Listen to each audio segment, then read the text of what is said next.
I work as an ice road trucker. Every winter, I drive my semi up the Dalton Highway in Alaska to deliver supplies.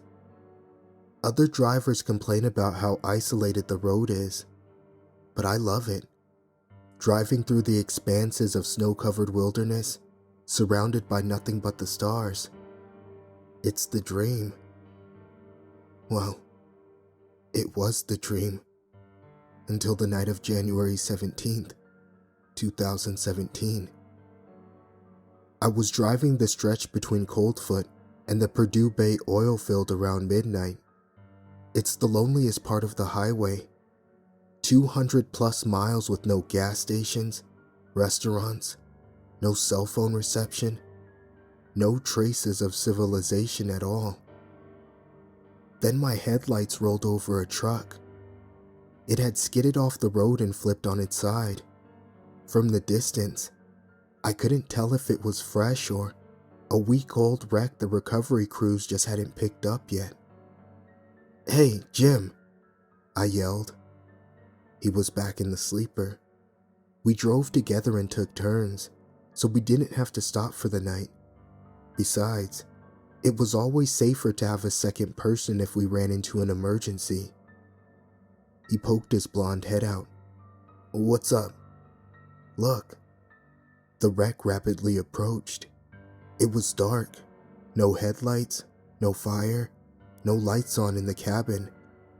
Just a metal husk, breaking the otherwise monotonous Alaskan landscape.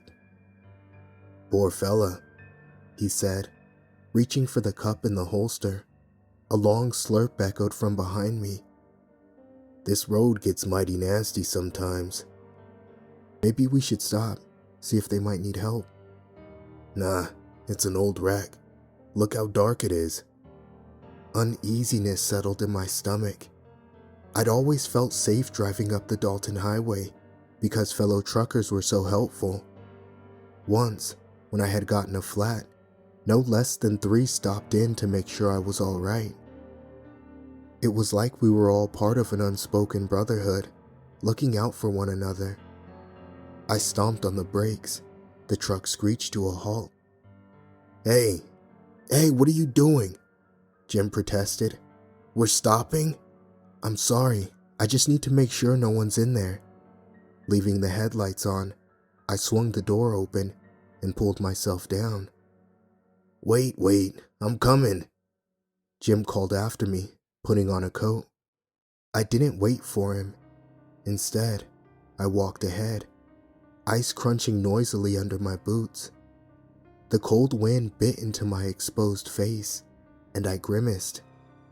"Hello?" I called out into the darkness. No answer. "Anyone there?" I called again. "See, there's no one there," Jim said, coming up from behind me. "See, we stopped for nothing." I ignored him and walked towards the cabin. It was facing away from us, pointed towards the forest in the distance. The trailer was nondescript, no logo or color, but the back hatch was open, rolled up just a few inches. Jim called out behind me. "See, they moved all the supplies already. They even left the hatch open. This thing's probably been here for weeks." "Okay, I get it," I called back, annoyed. "I just want to check out the cabin, alright? Humor me." "Humor you? Huh, we're wasting precious time, Danny." I ignored him and walked across the frozen plain, my boots crunching loudly through the snow. I rounded the corner and came upon the cabin. I stopped dead in my tracks. It was a mangled mess of metal. The hood was crunched like a tin can. The side mirror dangled limply. There was no windshield, just a misshapen hole where it used to be. Through it, I could make out the driver's seat. It was horribly buckled and bent, conjuring awful images of what the driver must have looked like. "Hello?" I called through the window. It looked empty, but just in case, all was silent. It's empty, huh? Jim asked, a wild smile on his face. Yeah, and I don't think the driver made it, I replied, my mouth suddenly dry. The highway. She takes him good sometimes. Nothing we can do. Just the circle of life and all that. Great. Jim was being poetic now. Okay, Jim, I said, cutting him off. Let's get back to the road. That's when I noticed it. The snow around the truck was undisturbed. No swirl of frantic footprints from the rescue team. No tire tracks from the police cars racing to the scene. No grooves from the body being dragged away. The cabin was empty. The driver had most likely perished, and no rescue team had come out. Why weren't there any prints around here? I asked Jim. If the rescue team came out.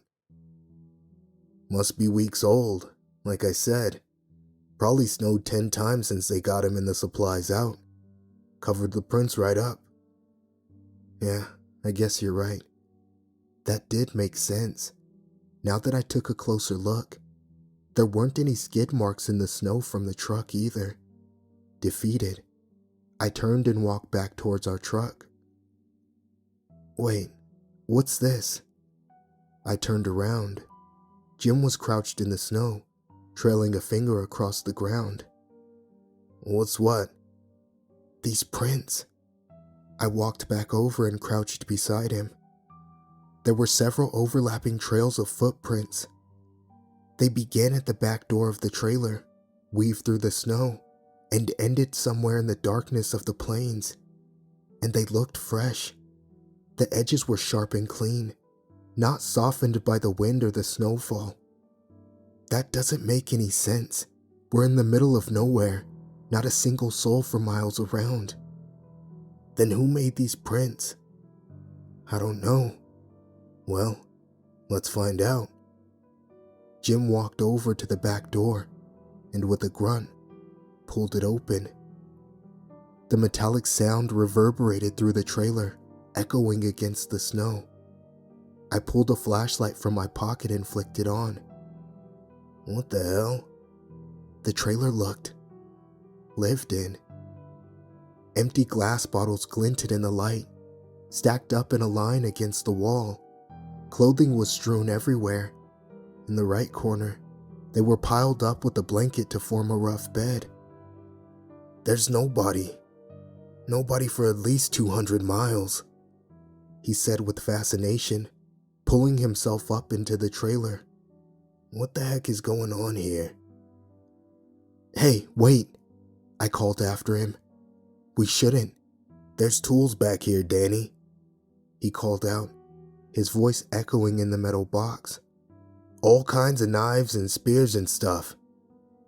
I suppose that's how he gets his food, hunts it down. I stepped onto the lip of the trailer and hoisted myself inside. The air was musty, damp, and cold, though warmer than outside. The floor, which was really the side of the trailer, was tilted at a slight angle. I glanced around. While there were many household items I recognized, knives, shears, clothes, there were some I didn't. A black medallion, emblazoned with a strange symbol next to the bed area. A stone bowl and stick that resembled a mortar and pestle. Danny, take a look at this. I turned the flashlight towards him and jumped back. White bone, twisted mouths, sunken eye sockets, more than a dozen animal skulls, all lined up in a neat row at the back wall. The first was tiny, the size of a mouse head. They grew progressively larger. The last ones looked like they belonged to deer, caribou, and moose. And painted on the ground, under our feet, was some sort of symbol. A circle with strange characters all around it, like letters from an unknown language. This is freaking creepy, Jim said. I wish I brought my camera. Despite my thick jacket, a chill went up my spine. Come on, Jim. Let's go. Like you said, we're wasting time. We'll get to Purdue late, and... Oh, now you care about wasting time. His blue eyes met mine. You're just a scaredy cat. That's what you... We both froze. That sound had been faint, but in the absolute silence of the Alaskan wasteland, it was more than just a random sound. More than the wind, the forest, the earth could produce. You hear that? Jim whispered. We listened, but there was only silence. Okay, let's get out of here, Jim said, taking a step forward. We walked to the front of the trailer, our footsteps shaking the metal. Then we jumped out into the snow. My blood ran cold. A man stood in the darkness, dressed head to toe in black tattered clothing.